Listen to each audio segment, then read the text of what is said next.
سورہ بقرہ آیت نمبر 158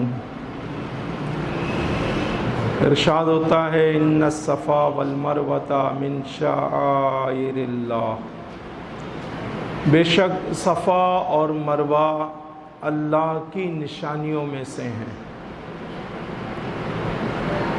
فمن حج البیت او اعتمر، تو جو اس گھر کا حج یا عمرہ کرے، فلا جناح علیہ، تو اس پر کچھ گناہ نہیں، ان یطوفا بہما، کہ ان دونوں کے پھیرے کرے، ومن تطوع خیرا، اور جو کوئی بھلی بات اپنی طرف سے کرے، فإن اللہ شاکر علیم، تو اللہ نیکی کا صلہ دینے والا خبردار ہے۔ صفا اور مروہ کے متعلق آیت کریمہ میں ارشاد ہوا، یہ بالکل بیت اللہ شریف کے مقابل شرقی جانب دو پہاڑ ہیں، ایک کا نام صفا ہے اور دوسرے کا مروہ۔ جمہور مفسرین کا قول یہ ہے کہ صفا پر ایک بت اصاف نام کا تھا اور مروہ پر نائلہ نام کا بت تھا، ایک پر مرد کا ایک پر عورت کا۔ مشرکین طواف اور سعی کے درمیان انہیں ہاتھوں سے مس کرتے تھے۔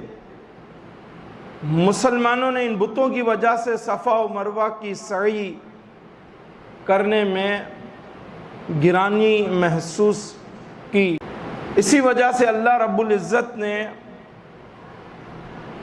ان کی اصلاح فرمائی۔ آیت کریمہ میں شعائر سے مراد ہر وہ شے ہے جو رب کی عبادت کی نشانی ہو،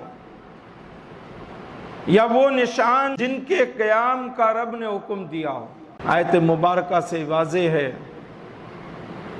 مقربان بارگاہ الہی دنیا میں مشکلات سے دوچار ہوتے ہیں، ان کے امتحان ہوتے ہیں، اور صبر اور دعا سے ان کی مشکلات کو آسان کر دیا جاتا ہے۔ کہ بی بی ہاجرہ رضی اللہ تعالی عنہا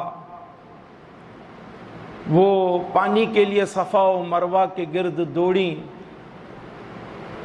اور پھر اللہ رب العزت نے ان کی مشکل کو آب زمزم کی صورت میں آسان فرما دیا۔ اب وہ آثار جو ظاہر ہوئے زمزم شریف کی صورت میں، تو قیامت تک کے مسلمان اس سے فیضیاب ہوتے رہیں گے۔ اور پھر اللہ اپنے ان اولیاء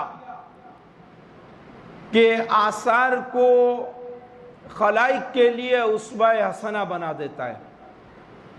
جیسے بی بی ہاجرہ رضی اللہ تعالی عنہا پانی کے لیے دوڑی صفا و مروہ کے درمیان، تو قیامت تک کے مسلمانوں کے لیے صحیح جو ہے حج کی اور عمرہ میں شامل کر دی گئی۔ آیت مبارکہ سے یہ بھی واضح ہے کہ معظم مقامات مزارات اولیاء پر کوئی برائی آ جائے تو اس کو دور کر دیا جائے۔ اسی طرح مقامات مقدسہ اور مزارات اولیاء اور مساجد کی حاضری کو ترک نہ کیا جائے۔ جس طرح سے بتوں کی وجہ سے مسلمان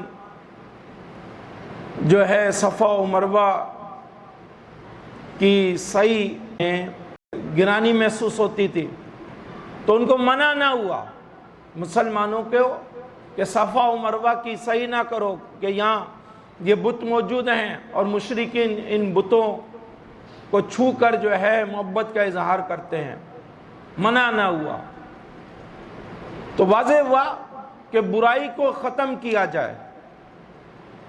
اگر کسی ایسے مقام پر جو متبرک ہے یا کوئی ایسا کام جو اچھا ہے، اس میں اگر کہیں برائی آتی ہے تو اس کو ختم کیا جائے۔ یعنی مزارات اولیاء پر اگر کہیں کسی جگہ کوئی ایسا شریعت کے خلاف کام کیا جاتا ہے تو ہم مزارات اولیاء پر جانا نہیں چھوڑیں گے، البتہ جن مزارات پر ایسا کام ہوتا ہے ہم ان کو روکیں گے، اور یہ ذمہ داران کے لیے کی ڈیوٹی ہے۔ برائی کو ختم کرنا اور معظم مقامات مقدسہ کی تعظیم جاری رکھنا یہ منشاء شریعت ہے۔ اسی طرح آیت پاک سے واضح ہے کفار کی ہر تشبیہ ناجائز نہیں، ان کے برے کام میں نیت نقل کے ساتھ فعل کا کرنا برا ہے۔ اسی آیت مبارکہ سے واضح ہے کہ ہر نفل کام کا ثواب ملتا ہے، اجر ملتا ہے، اور اللہ تعالیٰ شاکر بندوں کے شکر کی جزا دیتا ہے، ان کے قلیل اعمال کی کثیر جزا عطا فرماتا ہے۔ اللہ رب العزت مجھے آپ سب کو یہ باتیں سمجھنے کی توفیق عطا فرمائے اور عمل نصیب فرمائے۔ وما علینا الا البلاغ المبین۔